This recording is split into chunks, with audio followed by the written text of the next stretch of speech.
Bienvenue à tous dans cette nouvelle vidéo. On se retrouve pour une nouvelle analyse sur pourquoi tel Pokémon est nul en stratégie. Et pour cette vidéo, on va s'intéresser à Fulgudog. Fulgudog qui est l'évolution de Voltoutou, un Pokémon de la huitième génération qui n'est pas revenu, hein. La génération suivante, on va parler de ce Pokémon et voir pourquoi il est très mauvais. Pourtant, en apparence, tout ne semble pas mauvais chez le Pokémon, mais il manque de beaucoup trop de choses pour être vraiment très beau. On va voir un peu ça. Alors déjà le type, il a le type électrique pur. Alors le type électrique, c'est un plutôt bon type en stratégie, hein, c'est même un des meilleurs types du jeu, mais il va toujours mieux en relation avec d'autres types. En fait, c'est ça le problème. Alors défensivement, il n'a qu'une seule faiblesse pour trois résistances. La faiblesse sol reste quand même bien sûr très gênante et c'est un type super efficace sur le type acier. Donc bien sûr, s'il partage une faiblesse du type acier, c'est compliqué. Donc le type sol est très populaire en stratégie. Ensuite, avec ça, on a trois résistances au type électrique, vol et acier. Ça reste relativement correct. Et offensivement, c'est correct, mais c'est pas incroyable non plus. C'est pour ça que on préfère avoir un double type parce que en général avec le type électrique, tu préfères associer un type, hein. On sait bien sûr que la plupart des bons Pokémon de type électrique ont des doubles types. Motisma O, Elector, Electric Vol, Electric O, Fuguris, Electric Vol, Motisma Four, et oui, j'aime bien parler des Motisma, ça se voit.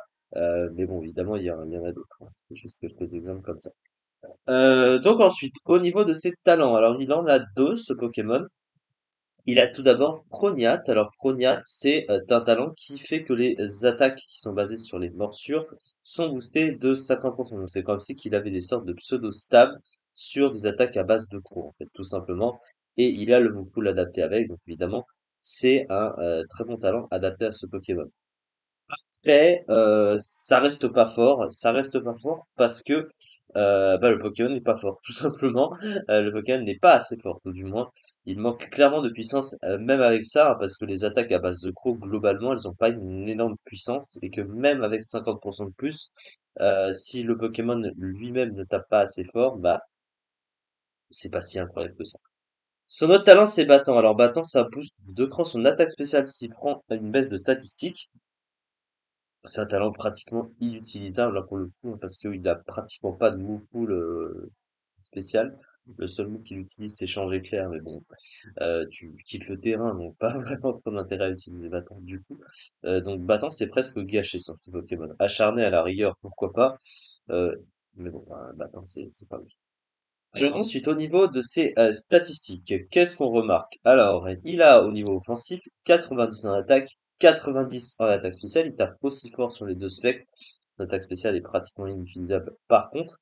Et son attaque, elle est de 90. Et on en revient à ce que je disais juste avant. Ça veut dire que même si avec Prognat, il a des moves qui vont être boostés, s'il a que 90 en attaque, bah, c'est pas ouf, hein, 90 en attaque. Très honnêtement, surtout par rapport aux critères actuels, hein. C'est vraiment pas ouf, clairement. Alors par contre sur le plan de la vitesse, bah 121 en vitesse pour le coup c'est une excellente vitesse, hein. Même aujourd'hui en neuvième génération c'est une excellente vitesse. Mais c'est backé par un bulk pratiquement inexistant, hein, 69 60 60.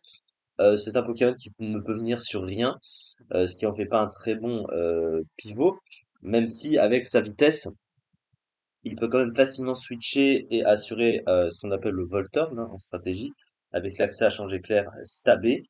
Mais le problème, c'est qu'il peut pas vraiment revenir sur le terrain sans risquer de se faire tuer, en fait, hein, donc c'est un peu compliqué pour lui. Et le problème, c'est que comme il tape pas assez fort, et ben, tu vas taper avec ce Pokémon et tu feras jamais assez mal et le Pokémon adverse peut facilement te revenge kill, c'est-à-dire tuer après la mort d'un Pokémon. Même si tu tues un Pokémon, en fait, ce Pokémon, il est pratiquement tout le temps condamné à cause de ça par manque de puissance, hein. C'est vraiment terrible à dire, mais c'est vrai. Ensuite, au niveau de son move pool, eh ben, comme il a Prognat, il a accès à des moves de Croc. Alors, bizarrement, il n'a pas accès à Crogif, ce Pokémon, oui, c'est un peu étonnant. Pourtant, il a Crofeu et Éclair, bien sûr, mais il n'a pas accès à Crogif, alors que c'est un Pokémon de type électrique et que pour passer les types sol, bah, t'aurais clairement besoin de ce genre de move, hein. Mais évidemment, il ne l'a pas. Alors, il possède accès à Psycho Croc, il a accès à Machouille aussi. Tout ça, ça se booste, donc c'est pas mal. Mais à côté de ça, eh ben, il a rien. Il a pratiquement rien ce Pokémon. Alors, il a changé Éclair, ça j'en avais déjà parlé. Il a Cage Éclair, ça il peut pas trop s'en servir, hein. Il a vraiment pas de bulk ce Pokémon, donc trop compliqué de venir paralyser. Même si tu axes un Pokémon adverse derrière, c'est pas forcément très rentable. Et à côté de ça, alors pour se booster, il a Bulk Up. Il peut pas vraiment se placer, même avec une gonflette, il tentera pratiquement rien et il se fera tuer, donc c'est compliqué à utiliser. À moins qu'il anticipe un switch adverse, mais c'est je pense pas que ce soit très intéressant.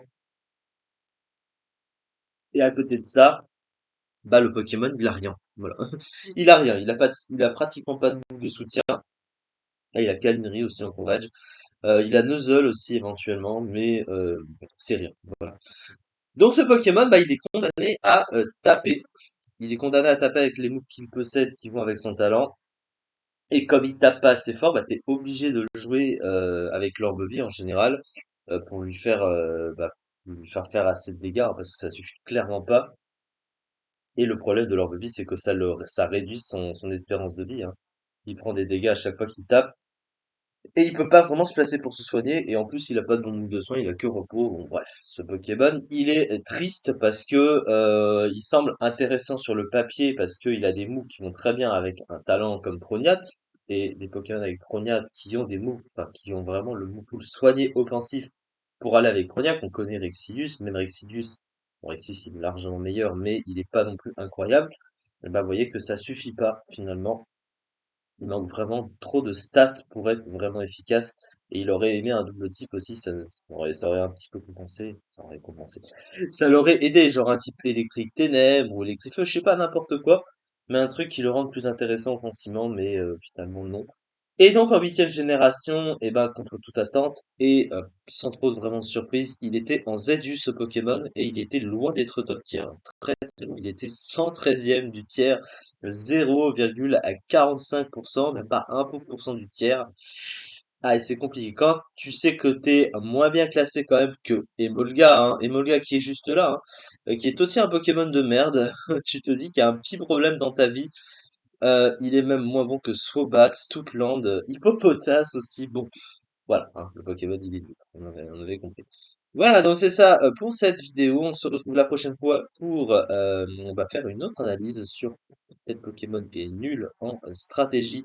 Merci beaucoup de m'avoir suivi pour cet épisode et on se retrouve très prochainement pour la suite. Merci beaucoup.